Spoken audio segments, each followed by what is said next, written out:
Magandang araw po sa inyong lahat. Ako po muli si Binibining Mary Jane Buenafe, ang inyong guro sa Filipino. Ngayong araw po, ang ating pong mga paksang tatalakayin ay hinggil sa pagkilala sa anyo ng salita at pagkilala sa panghalip at mga uri nitong pamatlig at pananong. Tayo po muna ay dumako sa ating unang paksa hinggil sa pagkilala sa anyo ng salita. Ngunit bago po ang lahat, ay sabay-sabay po nating basahin ang panuto. Tukuyin ang ngalan ng mga sumusunod na larawan. Yan, tayo po ay may pagpipili ang mga salita sa loob ng kahon. Una ay bahay, ikalawa ay bahaghari, ikatlo ay paaralan, at ikaapat ay salo-salo. Simulan na po natin. Handa na po ba kayo? Mahusay. Sa unang larawan, ano kaya ang ngalan ng sitwasyon na inyong nakikita? Mahusay. Yan po ay isang salo-salo. Ikalawang larawan, ano po kaya ang inyong nakikita? Mahusay. Yan ay isang bahaghari. Ikatlong larawan, ano po ang inyong nakikita? Mahusay. Yan po ay isang paaralan. Ikaapat na larawan, ano po ang inyong nakikita? Mahusay. Bahay. Naintindihan po? Yan. Lahat po ng mga salita na inyong nakikita sa ating slides, ano kaya ang inyong mga napansin? Mahusay, di ba? May isang salita sa aking mga ipinakitang larawan na kung saan ay inulit ang pagkakasulat. Naintindihan? At ito ay ang salitang salo-salo. Next, mayroon ding isang salita na kung saan ay pinagpares ang magkaibang salita sa pagkakasulat. At ito ay ang salitang bahaghari kasi iba ang kahulugan ng bahag sa hari. Mahusay. Sa ikatlong salita, sa salitang paaralan, ano kaya ang inyong napapansin? Mahusay, di ba? May ilang titik o letra ang dinagdag sa salitang paaralan. At ang huli ay ang salitang bahay na kung saan ay nananatili sa kanyang pagkakasulat. Naintindihan? Ano kaya ang tawag natin sa mga salitang ito na may pagkakaiba-iba ng tunog at titik? Mahusay. Ang tawag po natin dyan ay anyo ng salita. Ano po kaya ang anyo ng salita? Mahusay.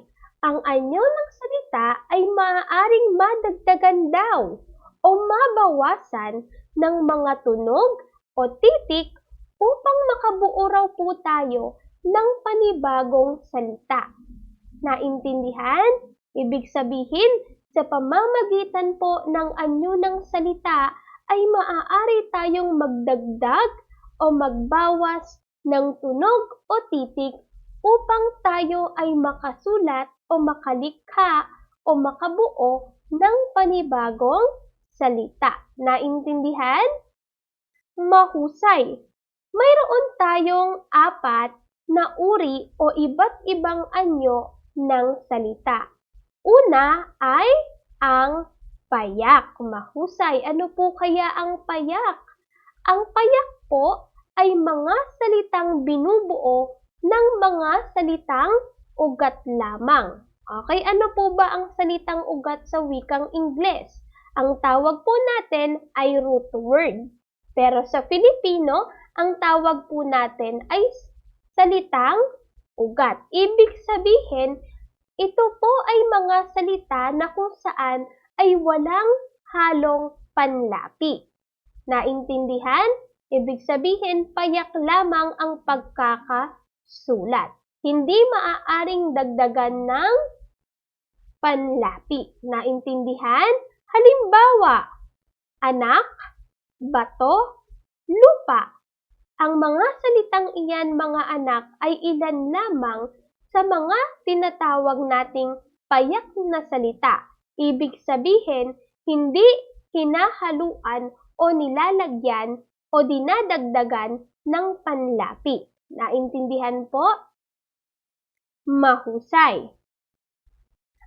Halimbawa ng pangungusap, ang anak ay ang pinakamagandang regalo na handog ng Panginoon. Kung mapapansin ninyo mga anak, ang salitang anak ay walang halong panlapi. Kaya siya tinawag na payak o salitang ugat lamang. Naintindihan? Sunod. Okay, mahusay. Ang ikalawang anyo ng salita ay may lapi. Ito naman po ay binubuo ng salitang ugat na kung saan ay ikinakabit natin ang panlapi. Naintindihan? Iba-iba po ang katawagan natin sa mga panlapi ayon sa kung saan ito inilalagay. Naintindihan? Ang may lapi o panlapi, ito po yung dinaragdag natin sa salitang ugat o doon sa ating root word. Naintindihan? So, may ilan tayong panlapi na maaaring gamitin, okay, upang mailagay sa isang salita. Naintindihan po?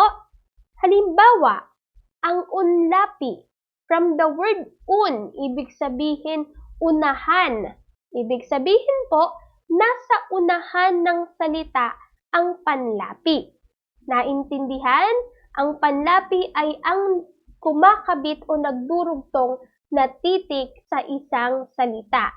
Okay? O pantig sa isang salita. Halimbawa, magbasa. Pansinin, ang mag at basa. Ang basa po ay isang payak na salita. Ang mag ay ang panlapi. Naintindihan? Saan po nakalagay ang panlapi? Sa unahan. Kaya siya tinawag na unlapi. Naintindihan po? Mahusay. Sa ikalawang uri ng panlapi, ang tawag po natin ay gitlapi. From the word git, ibig sabihin, nasa gitna po ng salita ang panlapi. Naintindihan? Halimbawa, ang salitang tumakbo. Ang tumakbo, ang kanya pong gitlapi ay makikita sa gitna. At ito po ay ang Pag tinanggal natin si ang mabubuo po nating payak na salita ay takbo. Naintindihan? Ngunit kung ang panlapi na ito ay inigalagay natin sa gitna ng salita, magiging tumakbo. Naintindihan? Nasaan po ulit ang ating panlapi? Nasa gitna. Kaya ang tawag ay gitlapi. Naintindihan? Mahusay. Sunod, hulapi. From the word hul, ibig sabihin nasa hulihan po. Okay? Nasa hulihan ng salita ang panlapi o yung ating pantig. Naintindihan na sa huling bahagi ng salita. Halimbawa, ang salitang hintay ay may panlaping in sa dulo. Naintindihan? Tignan po, 'di ba? Hintay, yin, 'di ba? Kaya ang ginamit natin na panlapi ay nasa hulihan. Ang ating panlapi ay in. Ano po yung payak na salita natin pag tinanggal natin si in? Hintay. Naintindihan? So, saan natin nakita ang ating panlapi? Sa hulihan. Kaya ang tawag ay hulapi. Naintindihan po? Saan po makikita ang unlapi? Sa unahan. Saan po makikita ang gitlapi? Sa gitna ng salita. Saan po makikita ang hulapi? Sa hulihan ng salita. Naintindihan po? Mahusay. Bukod sa unlapi, gitlapi at hulapi, meron din po tayong tinatawag na kabilaan. Ibig sabihin, nasa unahan at nasa hulihan ang ating panlapi sa loob ng salita. Naintindihan? Nasaan daw natin makikita ang panlapi pagkabilaan? Nasa unahan at nasa hulihan. Naintindihan? Halimbawa, naisipan. Hanapin po muna natin yung payak na salita. Naintindihan? O ano yung payak na salita? Isip. Ano yung dinagdag po natin na panghalip? Ang na at an. Diba? Mapapansin, nasa unahan siya at nasa hulihan. Okay? At ang ating payak na salita na walang halong panlapi ay isip. Okay? Kaya kapag dinagdag po natin ang mga panlaping na at an sa unahan at hulihan ng salita, ang kalalabasan po ng ating salita o ang mabubuo po nating salita ay naisipan. Naintindihan po? Pagkabilaan, nasa unahan at nasa hulihan ang salita. Halimbawa, halimbawa po, di ba? Mayroon tayong mga salita, salitang ugat, panlapi at uri ng panlapi sa bawat hanay sa loob ng kahon. Okay? So, pansinin natin ang pagkakaiba-iba ng pagkakagamit ng mga panlapi. Naintindihan? Halimbawa, sa unang salita, masaya. Ano po yung ating salitang ugat o yung payak na salita? Saya. Okay? Ano po yung panlapi na ating ginamit? Ma. Naintindihan? Anong uri ng panlapi po kapag nasa unahan? Mahusay, unlapi. Ikalawa, kumanta. Ano po yung mabubuo nating salita? Sa salitang kumanta, ano yung salitang ugat po natin? Mahusay, kanta. Ano yung ginamit nating panlapi? Saan natin nakita yung Sa gitna ng salita.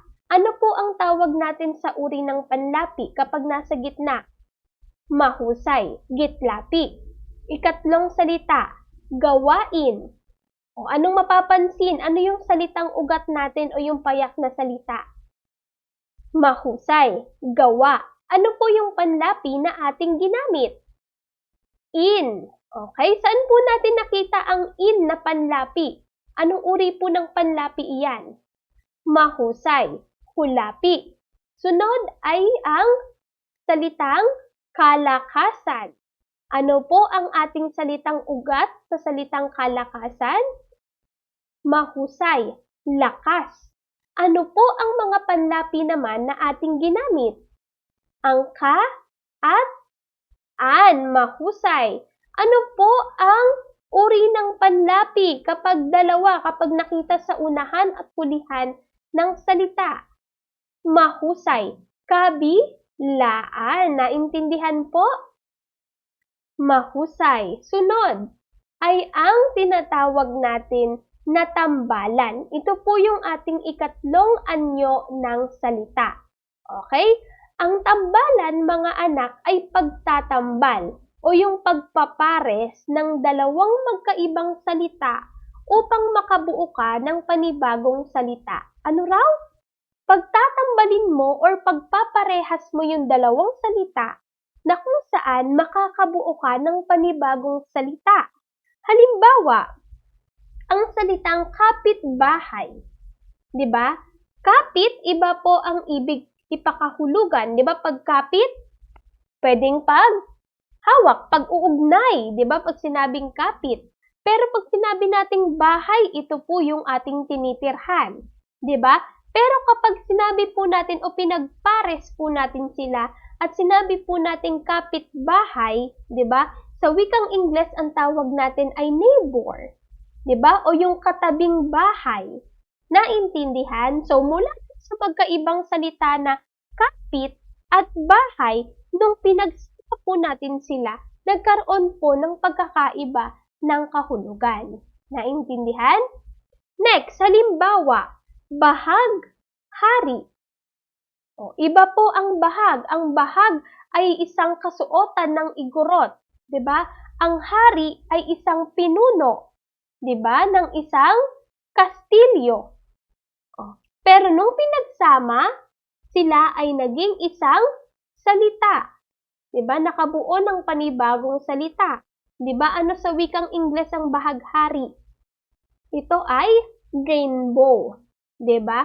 So, nung pinagsama yung dalawang salita, nagkaroon po ng pagkakaiba ng kahulugan. Naintindihan?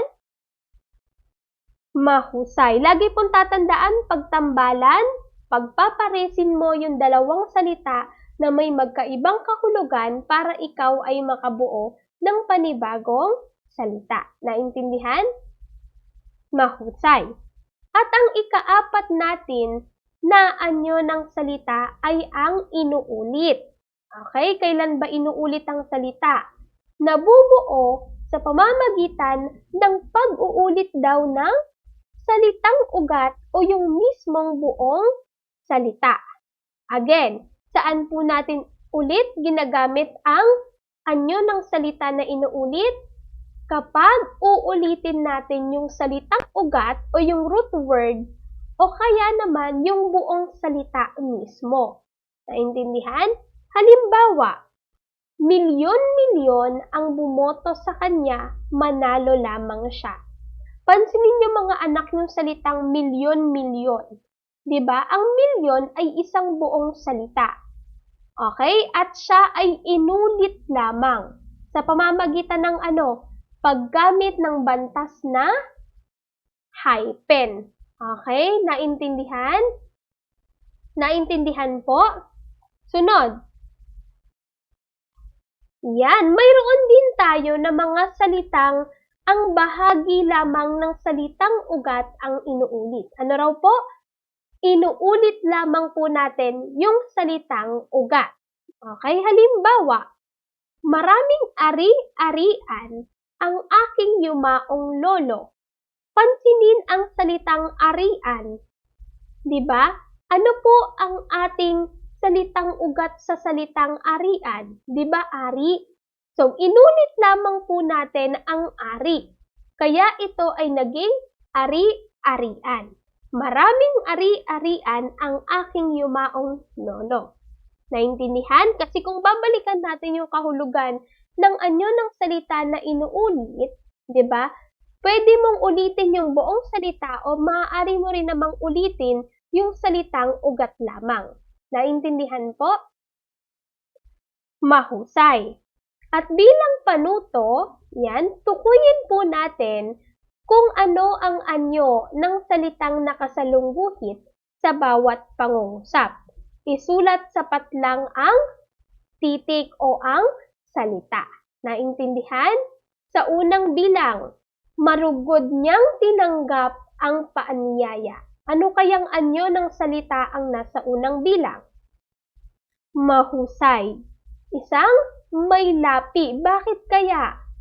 Ano kaya ang root word o ang salitang ugat ng salitang tinanggap? Mahusay. Tanggap. Saan natin nakita ang in? Sa unahan, gitna, hulihan o kabilaan? Mahusay sa gitna. Ikalawang bilang. Masyadong malayo ang aming bayan sa tirahan nyo.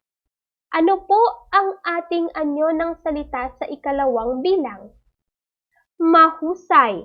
Payak. Bakit? Ano po ang nakasalungguhit? Bayan. Mayroon ba siyang panlapi? Wala. Kaya siya ay payak na anyo ng salita. Ikatlo, ang kanilang angkan ay sama-samang nagkainan sa piging. Ano po ang nakasalungguhit na salita? Sama, samang, mahusay. Ano po kaya ang anyo ng salita sa ikatlong bilang? Mahusay. Inuulit. Ano po yung inuulit natin sa ating nakasalungguhit na salita? Yung buong salita. Naintindihan? Ikaapat, ang ina at anak ay sabay na umalis pagkatapos ng misa. Ano po ang nakasalungguhit na salita? Mahusay, misa. Okay, ang misa po ba ay anong uri ng anyo ng salita? Mahusay, payak. Ikalima, mahilig sa bungang kahoy ang magkaibigang Roy at Lisa. Ano po kaya ang nakasalungguhit na salita? Mahusay, bungang kahoy. Ang bungang kahoy po ay anong anyo ng salita? Mahusay, tambalan. Bakit po kaya naging tambalan? Kasi iba po ang kahulugan ng bunga at iba rin ang kahulugan ng kahoy. Naintindihan? Mahusay. At ang ating ikalawang paksa po na tatalakayin naman ngayong araw ay hinggil sa pagkilala sa panghalip at mga uri nito na pamatlig at pananong. Okay, pero bago ang lahat, alamin po natin kung ano ang kahulugan ng pamatlig. Ano po ba si panghalip na pamatlig? 'Di ba? Noong nakaraan ay pinag-aralan natin kung ano yung panghalip panao. 'Di ba? Ang panghalip panao ay tumutukoy sa ngalan ng isang tao, 'di ba? Ipinapalit natin o humahalili sa ngalan ng tao. Okay? Ngayon naman, ano po ba ang panghalip pamatlig? Okay? Ang panghalip pamatlig ay ginagamit naman po natin kung ang pangalan po natin ay ipinamamalit natin o inihihimaton po natin sa bagay na ating tinuturo. Okay? Ibig sabihin, ang panghalip pamatlig ay pamalit sa pangalan na itinuturo. Naintindihan? Tignan yung larawan, di ba? Yung bata ay itinuturo niya yung mga ibon. Okay? So, ganun po ang ating panghalip na pamatlig. Okay? So, paano ba natin malalaman yung pagkakaiba-iba ng panghalip na pamatlig? Okay?